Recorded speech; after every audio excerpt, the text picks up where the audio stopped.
Welcome back to Instable. So again, going over our intraday swing and long perspective again after yesterday mentioning that we were testing our lower end of our balance here again. This also is our 50-day moving average that we did mention, and also as you guys can see on our thumbnail yesterday mentioning our 0.618 fib was very key. So again, bouncing off of multiple possible supports with a hammer candle typically showing us that possible bullish momentum, and sure enough, continuing on with that bullish momentum again, mentioning higher risk to the downside yesterday. Now where may we be headed next as we come back to the upper end of our balance, as we jump back above our 10-day moving average here that we were looking to see if we can retest going into today. I'm going to go over exactly what we're looking for here. Hit the like button if you enjoy, subscribe if you are new to the channel, and if you are a day trader, if you're looking for pre-market news, major volatile movers, major levels that you want to be watching, any major volume spikes that you want to be watching throughout the day, go to instables.com in the description below. Again, here with MBTX, again, mentioning early in pre-market here at about $4.43. We had a continuation jumping up to $5.50. This was on Friday. Again, a very nice spike that we had. This is one of many movers that we do mention. And if you were looking for that key level for that possible continuation, we did have that continuation bouncing off of our 10-day with that confirmation. Again, 10, 21, and 50 crossing higher, giving us that confirmation and a very nice spike all the way back to our pre-market high. Again, mentioning these type of movers in the Instables room is what we do mention every single day. If you want to see more of these type of runners, look at the last few videos for the last few days. I've mentioned the top runners that we've had in the Instables room. Again, go to instables.com in the description below. And for only $15 a month, you will never miss a breakout like today. Again, let's jump into this one.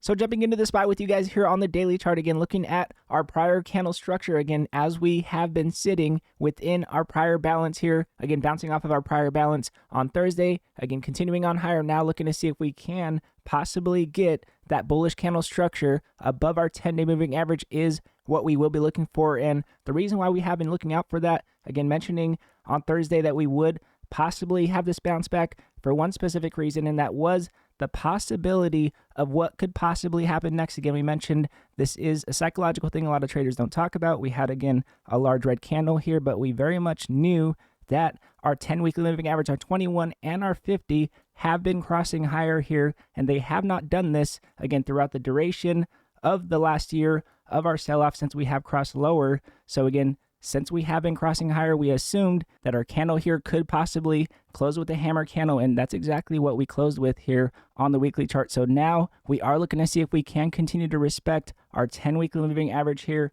and in my opinion, that bullish candle structure on the daily chart will be that possible confirmation for that continuation, again, above our prior balance. So what we need to see happen coming into this next week is to continue on with candles holding above our 10. We want to see our 10 cross back above our prior balance high. Then in my opinion, we are very much going to possibly look for any bearish momentum. But again, we will see if we continue to hold above our 10-week moving average, as again, we are closing with the upper end of our candle here. If we do continue on with this bullish momentum, the levels that we will be looking for to have that continuation will be here at 418, looking for bullish candle structure above our 418 level. But that larger move and that larger reaction, in my opinion, very much will be that 431 level that we have been talking about with gap downs that we had prior that would give us room to run to the upside on possible gap ups. So again, that 431 level will give us that stronger momentum in my opinion. But again, we do have possible room to run to the upside if we do continue on above our 418 level here. Again, making sure that we get that bullish candle structure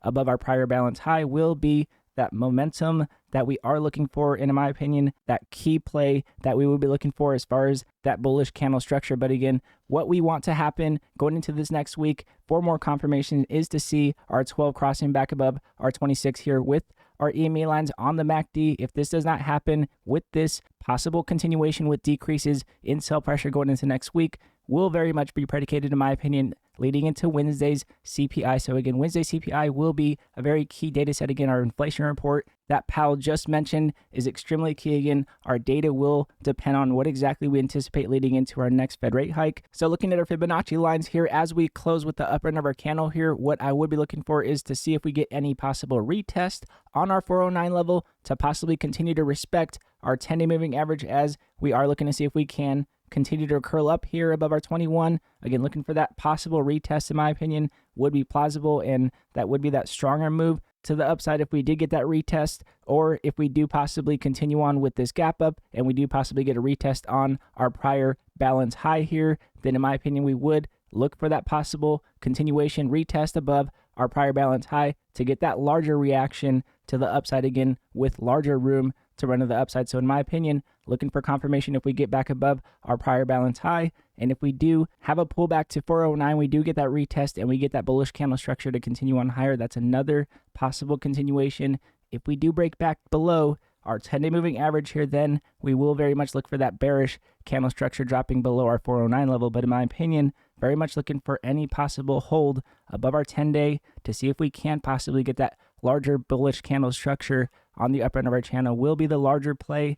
And that's what our swing momentum will be looking for. Now, again, with that said, again, if you are a day trader, if you're looking for pre-market news before market open, as early as you will find it. Again, we had multiple runners this week. One of them, for example, was up 0%, went up 29% from pre-market news, a very volatile runner. But again, almost no risk with up only 0%. Again, these are the type of movers that we mentioned in the Instables room. Any major data sets that you want to be watching if you are playing into the market, go to instables.com in the description below of this video, and you will never miss a breakout alert today again. And again, all of you Instables, we will continue to go at it, stay patient, and take what the market gives us, as we have been a very nice bounce back here, looking to see if we will continue to respect our 10-day, or if we do not, then in my opinion, we could have more bearish momentum to come. We'll see exactly what we get confirmation for going into next week, leading into CPI. And again, I appreciate every one of you guys as always. I see you guys in the Instables here, man. Personally, I am rooting every one of you guys on every single day. God bless every one of you guys, and I'll see you guys in the next video.